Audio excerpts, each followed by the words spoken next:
সুদিবস। আশা করি সবাই ভালো আছেন। গত পর্বে আমরা যে বইটি পড়ছি শেখ দিন মোহাম্মদ বৃত্তান্ত বা বইটির নাম আবারও আমি বারবার আপনাদের সামনে তুলে ধরতে চাই। বইটা খুবই সুন্দর এবং যত দূর পড়েছি এ পর্যন্ত আমি অনেক সন্তুষ্ট। বইটা খুব ইন্টারেস্টিং এবং প্রত্যেকটি চিঠি সে সময়কার জীবনের যে আহ, একটা অভিজ্ঞতা, তখনকার সময় কেমন ছিল, তখনকার সময়ের সেনা ব্যবস্থা কেমন ছিল, তখনকার সময়ের মানুষের চিন্তাধারা চিন্তাভাবনা কেমন ছিল, এসব কিছুর অনেক কিছুই কিন্তু আমরা এই বই থেকে জানতে পারছি। বিশেষ করে তার লেখা যে চিঠিগুলো, সেখানে এত ডিটেলভাবে প্রত্যেকটি জিনিস বলা আছে যে সেগুলো পড়তেও খুব ভালো লাগে। তো গত পর্বে আমরা অষ্টম চিঠিটা আমরা শেষ করেছিলাম। আপনারা যদি ভিডিও না দেখে থাকেন অবশ্যই দেখবেন। এবং আজকে আমরা শুরু করব নবম চিঠিটি। এবং গত পর্বে আমার মনে হয় আমি বলেছিলাম যে আজকের এপিসোডটা বা নবম চিঠি যেটা, সেটা বেশ ইন্টারেস্টিং হতে চলেছে, খুব অ্যাকশন প্যাকড হতে চলেছে ইন ওয়ে। কারণ এটার হেডলাইন শুনেই আপনারা বুঝতে পারবেন, পার্বত্য বিদ্রোহীদের মুখোমুখি। অর্থাৎ কোনো এক রকমের কনফ্রন্টেশন, কোনো মারামারি, কোনো যুদ্ধ, এই ধরনের কোনো কিছুর অভিজ্ঞতা যেটা শেখ দিন মোহাম্মদের হয়েছিল এবং তখনকার এরকম কোনো ঘটনা, সেটা আমরা এখানে শুনতে পাবো। তো দেরি না করে আমি নবম চিঠিটি পড়া শুরু করছি। আশা করি আপনাদের ভালো লাগবে।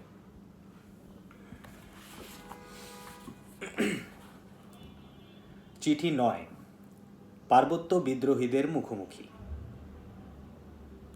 অতপর আমরা আবারও মার্চ করে এগিয়ে যেতে শুরু করলাম। যেতে যেতে পথের ধারে আধা মাইল পর পর সেই দুষ্কৃতকারীদের প্রাণহীন দেহগুলো একের পর এক ঝোলানো অবস্থায় দেখতে পেলাম। সাকরিগালি আর তেলিয়াগড় পার হওয়ার সময় সেখানকার দুর্গের প্রবেশ পথে এবং সুদৃশ্য খিলানের ওপর বসানো কামানগুলো দেখা গেল। হিংস্র পার্বত্যবাসীর আক্রমণ থেকে প্রতিরক্ষার জন্য সাবেক নবাব এই কামানগুলো স্থাপন করেছিলেন। তারপর আরও কিছু দূর এগিয়ে আমরা রাজমহল পৌঁছে গেলাম। ওখানে আমরা বেশ কয়েকদিন অবস্থান করলাম। আমাদের সেনাবাহিনীর বহরটা ছিল বিশাল। সবার পেছনে ছিল মালপত্র এবং বাজার সদাই বহন করা দলটা। আচমকা তাদের ওপর তীর ধনুক সজ্জিত একদল পাহাড়িয়া আক্রমণ করে, অনেককে হতাহত করে এবং জিনিসপত্র লুট করে নেয়। খবর পেয়ে আমাদের রক্ষী দল তাদের ওপর পাল্টা আক্রমণ চালিয়ে কয়েকজনকে হত্যা করে এবং 30-40 জনকে পাকড়াও করে নিয়ে আসে। পরদিন আমাদের বহরে থাকা পশুদের খাবার এবং রান্নার জ্বালানি কাঠ সংগ্রহের প্রয়োজন হলো। সেই উদ্দেশ্যে হাতির মাহুত, ঘোড়ার সহিস এবং রাখালেরা যখন তাদের পশুগুলো নিয়ে পাহাড়ের দিকে গেল, তখন তাদের ওপর আচমকা হামলা করল একদল পাহাড়িয়া। তাদের হামলায় আমাদের 7-8 জন মারাত্মক জখম হলো। পাহাড়িয়ারা 3টা হাতি, বেশ কয়েকটা ঘোড়া, উট এবং গবাদি পশু ছিনতাই করে নিয়ে গেল। কয়েকজন মাহুত নির্দয় বর্বর পাহাড়িয়াদের হাত থেকে অনেক কষ্টে প্রাণ নিয়ে ক্যাম্পে ফিরে আসতে পেরেছিল।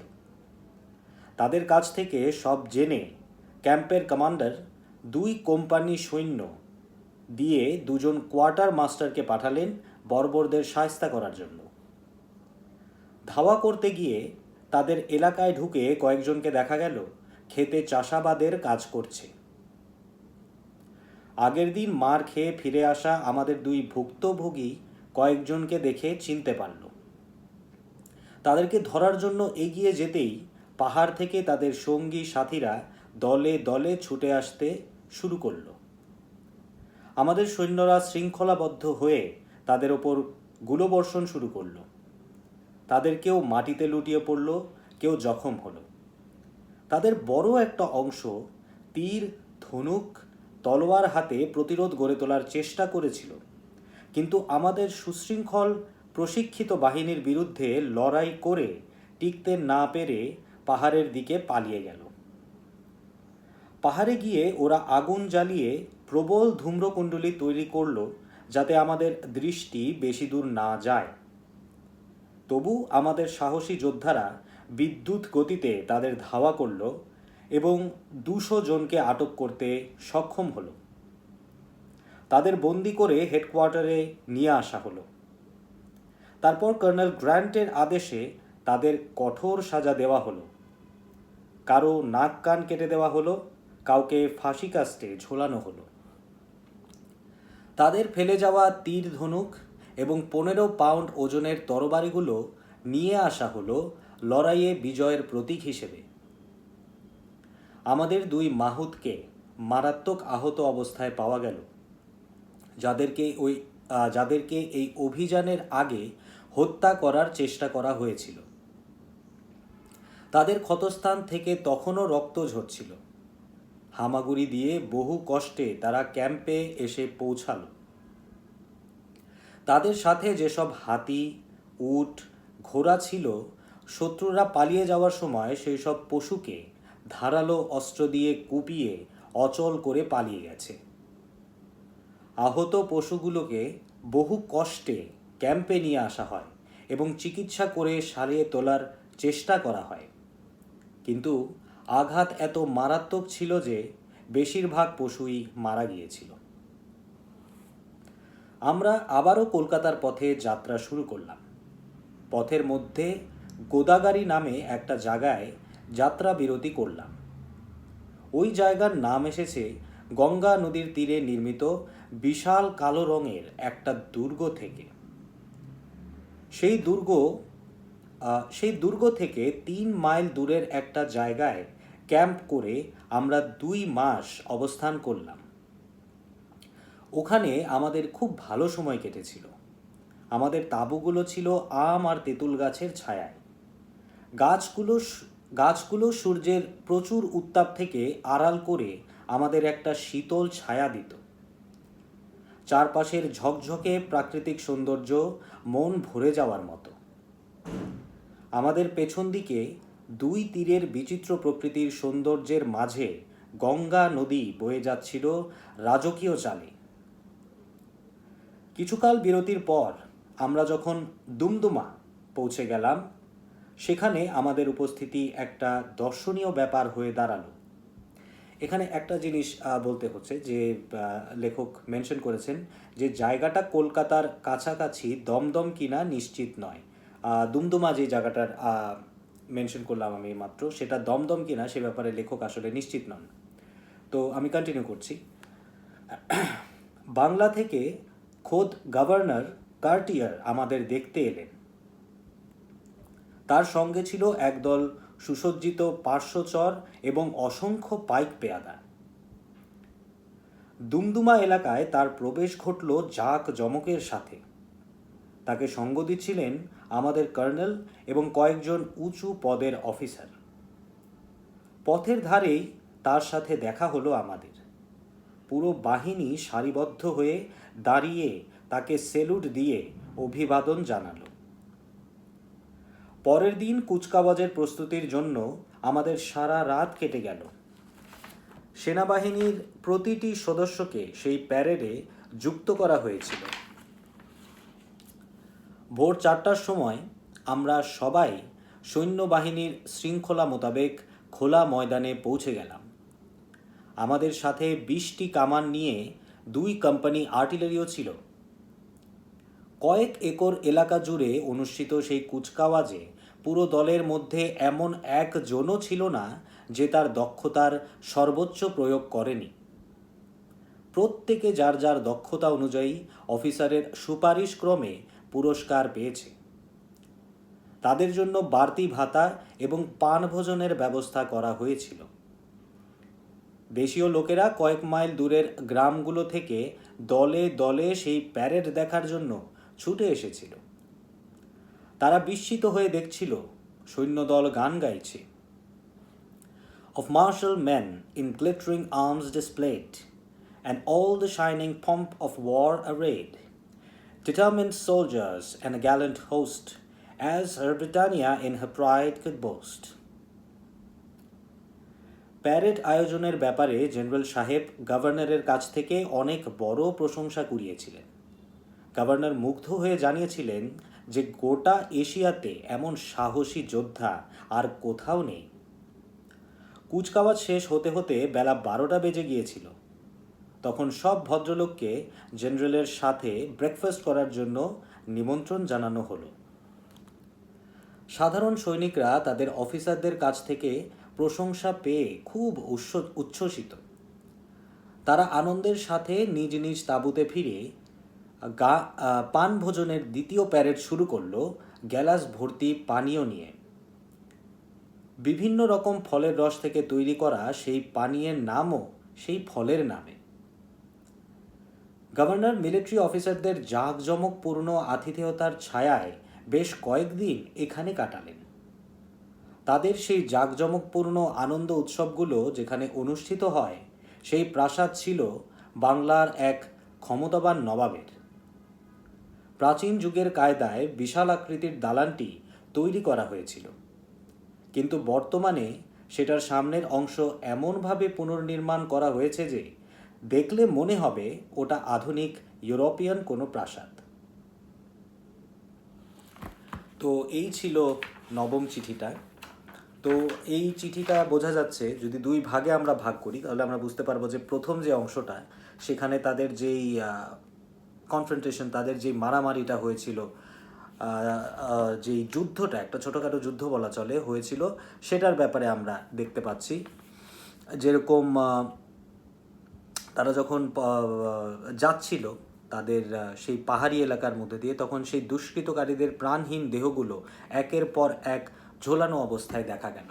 যেটা আমি আগেরকার ইতিহাস পড়লে আমি এরকম বেশ কিছু শুনেছি যে অনেক রাজা বাদশারা বা ব্রিটিশ রাজের সময় অনেক ব্রিটিশ বা ইস্ট ইন্ডিয়া কোম্পানির অফিসাররা এই ধরনের শাস্তি দিতেন, যে হয়তো তাকে ফাঁসি দিয়ে দিত, পাবলিকলি ফাঁসি দিয়ে সেটা কোনো গাছের সাথে ঝুলিয়ে রাখা, অথবা মাথা কেটে রাখা। অনেক রকমের ভয়ানক কায়দা ছিল তাদের। আলহামদুলিল্লাহ এখন সময় বদলেছে। তো সেরকমই আমরা দেখতে পাচ্ছি যে প্রাণহীন দেহগুলো গাছে ঝুলেছিল। সাকরিগালি আর তেলিয়াগড় পার হওয়ার সময় সেখানকার দুর্গের প্রবেশপথ এবং সুদৃশ্য খিলানের ওপর বসানো কামানগুলো দেখা গেল। প্রত্যেকটি জায়গায় কোনো না কোনো রকমের আয়োজন ছিল, কোনো না কোনো কারণে। যেখানে কামান আছে নিশ্চয়ই সেখানে কামানের প্রয়োজনীয়তা আছে, সে কারণেই সেখানে কামানটি অবস্থান করছে। এবং তিনি বলছেন যে তাদের সেনাবাহিনীর বহরটি বিশাল ছিল এবং সেটা সর্বপিছনে ছিল মালপত্র এবং বাজার সদাই বহন করা যে দল, সেটি সবার পেছনে ছিল। এবং তারাই আসলে অভাগা ছিল একরকমের, কারণ যে আচমকা তীর ধনুক দিয়ে যে হামলাটা হয়েছিল সেটা কিন্তু পেছন থেকে হয়েছিল। তাদের যেই গ্রুপটা, তাদেরকে সামনে থেকে কিন্তু তাদেরকে করা হয়নি, অ্যাট্যাক করা হয়নি, তাদেরকে অ্যাট্যাক করা হয়েছে পিছন থেকে। এবং আনফর্চুনেটলি সেখানে যেহেতু মালপত্র এবং বাজার সদাই বহন করা দলটি ছিল, আসলে তারা তো আসলে রণক্ষেত্রের জন্য প্রিপেয়ার্ড না। তো আমি আসলে বুঝতে পারছি যে এখানে আক্রমণটা যখন তারা মুখোমুখি হয়েছে, সেখানে যারা আক্রমণের ভিকটিম ছিল তাদের অবস্থা আমি আসলে জানি না।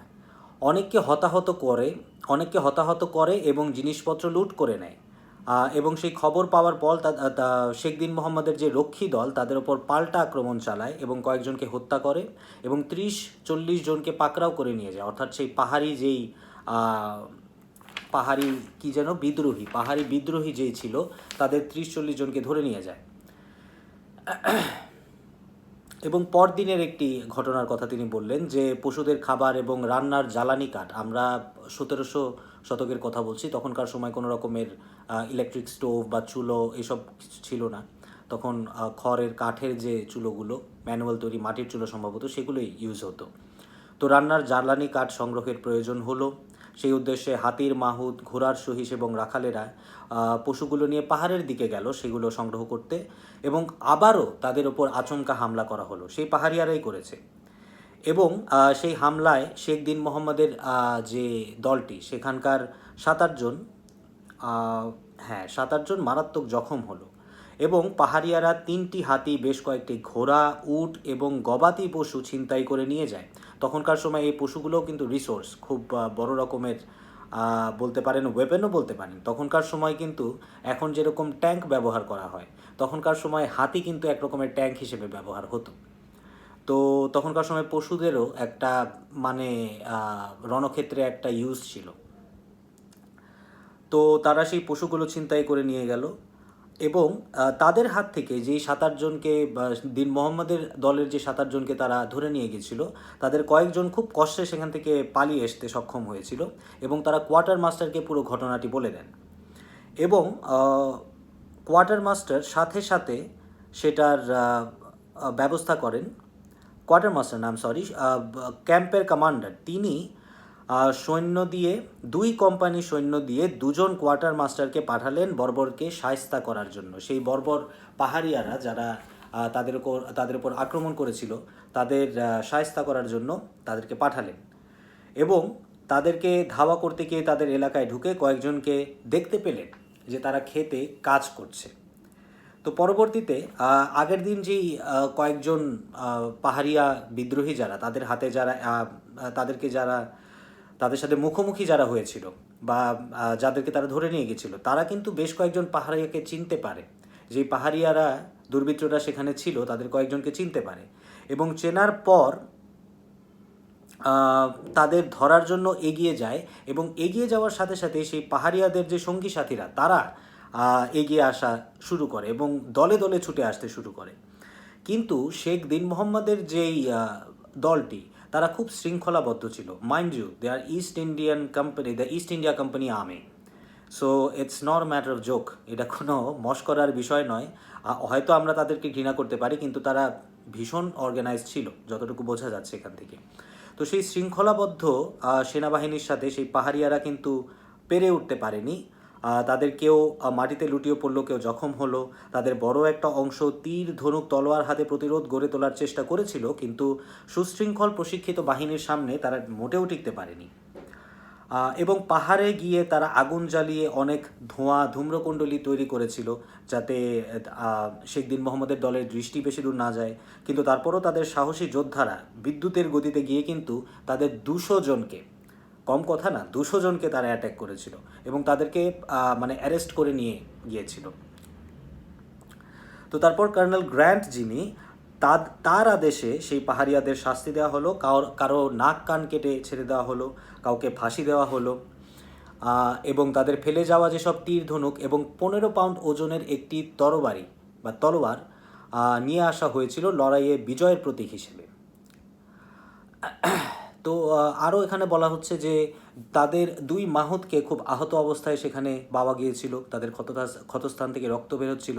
হামাগুড়ি দিয়ে বহু কষ্টে তারা ক্যাম্পে এসে পৌঁছেছিল এবং একটা দুঃখজনক ঘটনা যেটা এখানে দেখতে পাচ্ছি সেটা হচ্ছে যে অনেক হাতি, উট, ঘোড়া এসব পশুদেরকে কিন্তু সেই পাহাড়ি দুর্বৃত্তরা অনেক মানে ধারালো অস্ত্র দিয়ে কুপিয়ে জখম করে এবং পরবর্তীতে সেই পশুগুলোর মৃত্যু হয়। খুব দুঃখজনক ঘটনা।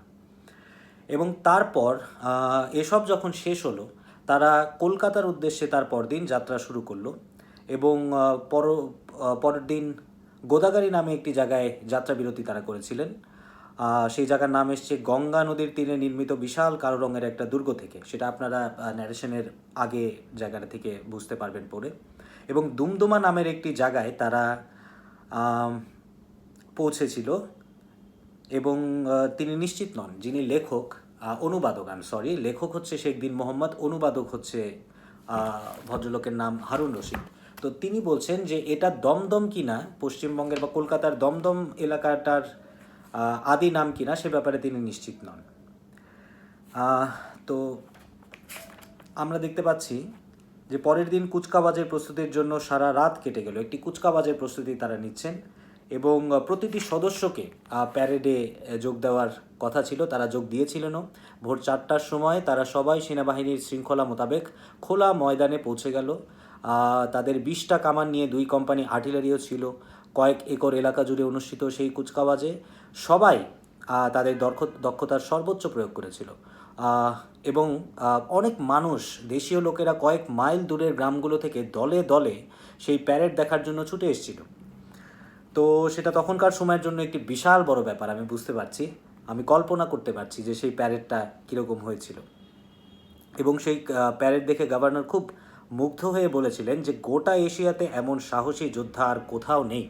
মানতে হবে, সেই যেই কনফ্রন্টেশনটা, যে যুদ্ধটা পাহাড়িয়াদের সাথে করেছিল, আসলে এটা অনেক সাহসের প্রয়োজন হয়। এবং কুচকাওয়াজ শেষ হতে হতে বেলা 12টা বেজে গিয়েছিল। তখন সব ভদ্রলোককে জেনারেলের সাথে ব্রেকফাস্ট করার জন্য নিমন্ত্রণ করা হলো এবং সাধারণ সৈনিকরা তাদের অফিসারদের কাছে প্রশংসা পেয়েছেন। তারা খুব উচ্ছ্বসিত, আনন্দের সাথে নিজ নিজ তাঁবুতে ফিরে গিয়ে পানভোজনের দ্বিতীয় প্যারেড শুরু করলেন। গ্লাস ভর্তি পানীয় তারা পান করা শুরু করলেন। বিভিন্ন রকমের আমোদ ফুর্তি, এত বড় একটি কষ্ট, এত বড় একটি চ্যালেঞ্জের পর তারা আমোদ ফুর্তি যে করেছিলেন সেটার ব্যাপারেই বলা হচ্ছে। তো এই ছিল নবম চিঠিটি। আমরা দেখতে পারলাম কিভাবে শেখ দিন মোহাম্মদের যে দলটি কীরকম মারাত্মক একটি যুদ্ধ তারা করলেন এবং সেখান থেকে অনেকে বেঁচে ফিরলেন। এবং যুদ্ধটাতে যদি বলা এই কথা জিজ্ঞেস করা হয় যে কে জয়ী হয়েছে, বলতে হবে যে ইস্ট ইন্ডিয়া কোম্পানির যে সৈন্যদল তারাই জয়ী হয়েছে। তো আজকে এতটুকুই। আমরা পরবর্তী পর্বে পড়ব দশম চিঠি, কলকাতা নগরীতে, কলকাতায় শেখ দিন মোহাম্মদের কী অভিজ্ঞতা ছিল সে ব্যাপারে আমরা পরবর্তী চিঠিতে পড়ব। তাহলে পরবর্তী পর্বে অবশ্যই দেখা হবে। ততদিন বা ততক্ষণ ভালো থাকুন।